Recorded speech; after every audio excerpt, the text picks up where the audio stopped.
So now that we're finished with the boil, the wort's been boiled, hops added, we've whirlpooled it to clarify. We're gonna go ahead and pump from the brew kettle through our heat exchanger to cool the wort down, and then it heads over to the fermenter. Now there's a lot of steps in that little process, so we'll talk about that. The first thing we have to do is sanitize all the equipment and lines that will be handling the beer and the yeast. So we sterilize the lines that run between the pump and this heat exchanger and the fermenter with 180-degree water. We've sanitized the fermenter, so it's ready for us. We've got yeast over there waiting for us as well.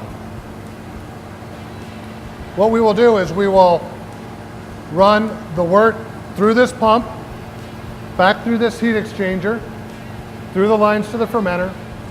We will add oxygen at this point to aerate the wort, very important for yeast growth at the beginning of fermentation.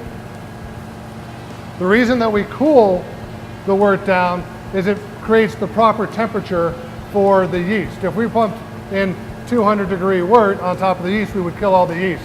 You wouldn't like it either, right? So we drop the temperature to about 72 degrees for an ale fermentation. We'll usually knock out to the fermenter at about 50 to 55 degrees for a lager fermentation. This heat exchanger is a pretty cool unit.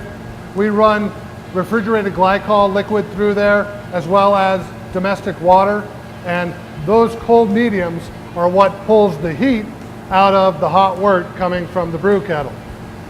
The water that we recover from there heats up to around 145, 150 degrees, and we recover that actually back in our hot liquor tank, so we're not wasting all that water and energy when we're cooling our wort, which is kind of, you know, green and groovy. How about that? Go figure.